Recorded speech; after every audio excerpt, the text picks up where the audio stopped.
ओ कौन तुम? Global construction company के महाप्रबंधक के रूप में अंगद खत्री करोड़ों की संपत्ति का मालिक था। इतनी बड़ी कंपनी उसके नियंत्रण में थी और इसलिए समाज में उसकी स्थिति काफी मजबूत थी। सबके बीच उसका अच्छा खासा बोलबाला था। मैं दृष्टि का पति हूं, शिवम ने हल्के से कहा, और जहां तक इस खराब हार का सवाल है, आप इसे अपने पास रख सकते हैं। क्या तुम दृष्टि के पति हो? शिवम दृष्टि का पति है, ये सुन पहले तो अंगद को झटका लगा, फिर उसके चेहरे पर एक व्यंग्यात्मक मुस्कान आ गई। उसने ताना मारने के लहजे में कहा, ओ तो तू है नारंग परिवार का वो दामाद जिसके चर्चे दुनिया में है। तू ही है वो आदमी जिसने दृष्टि से शादी की ताकि तेरा खर्चा पानी चल सके। मतलब लोग गलत नहीं कहते? निकम्मा है तू, सेल्फ रिस्पेक्ट भी नहीं है तेरी। तभी तो दृष्टि के ऑफिस में भी घुस गया उसका असिस्टेंट बनके, क्योंकि और कहीं तो तेरा कुछ होने से रहा।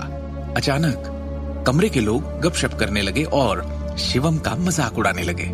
स्पष्ट रूप से उन्होंने शिवम की नारंग परिवार में शादी के बारे में सुना था। तो तुझे जलन हो रही है? हाँ, दृष्टि के लिए तू तो 40 लाख का डायमंड नेकलेस खरीद नहीं सकता, इसलिए चाहता है कि कोई और भी ना खरीदे, क्योंकि फिर तू दृष्टि की नजर में और नहीं गिर जाएगा।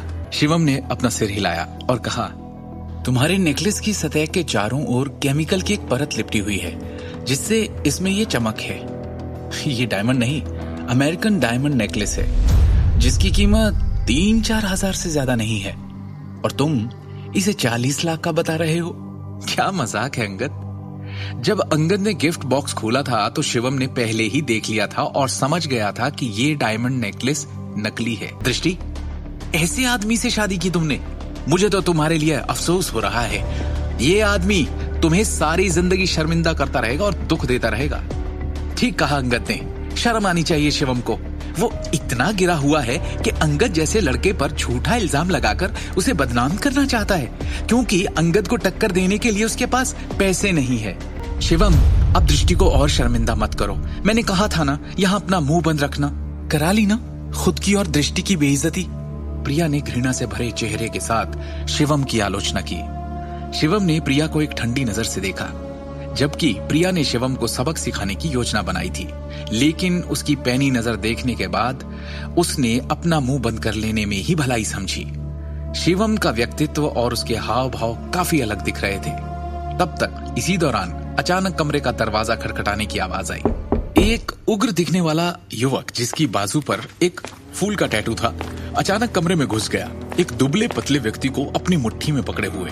उसकी क्रोध भरी उपस्थिति ऐसी थी मानो वो किसी की हत्या के इरादे से आया है। उस खतरनाक आदमी ने जोर से कहा, इससे पहले कि मेरे हाथों किसी का खून हो जाए, बता दो कि इसको यहाँ कौन लेकर आया है, किसकी जान पहचान वाला है ये।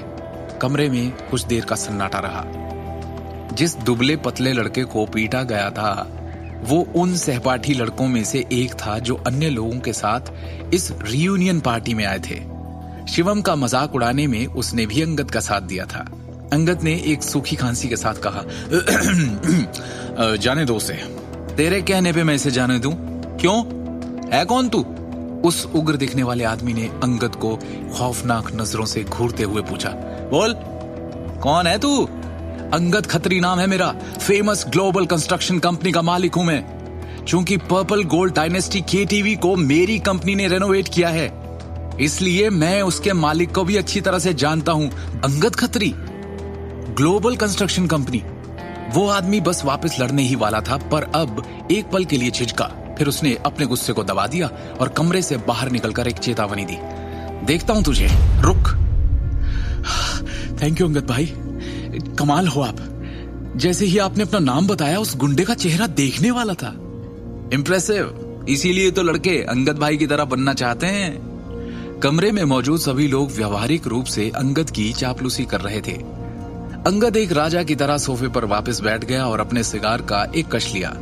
क्योंकि अंगद लगातार कई जगहों पर अंडरवर्ल्ड के लोगों के साथ भी संबंध बनाता आया है, इसलिए उसने इस तरह के गुंडों को कई बार सबक सिखाया और कभी कोई परेशानी नहीं हुई। इसलिए इस बार भी उसे किसी बात की चिंता नहीं थी। वास्तव में वो गुंडा अंगद के लिए एक अच्छा पंचिंग बैग साबित हुआ, क्योंकि दृष्टि के सामने उसे अपनी ताकत दिखाने का मौका मिल गया। अंगद ने अभिमानी अभिव्यक्ति के साथ कहा, ऐसे मामूली लोग मेरे सामने बस उन पर धौंस दिखा सकते हैं जो मुझसे कमजोर है। आगे की कहानी जानने के लिए देखिए अगला एपिसोड सिर्फ पॉकेट एफएम के यूट्यूब चैनल पर, और शिवम द हिडन वॉरियर के सारे एपिसोड्स को सुनने के लिए डिस्क्रिप्शन में दी लिंक से डाउनलोड करें पॉकेट एफएम ऐप।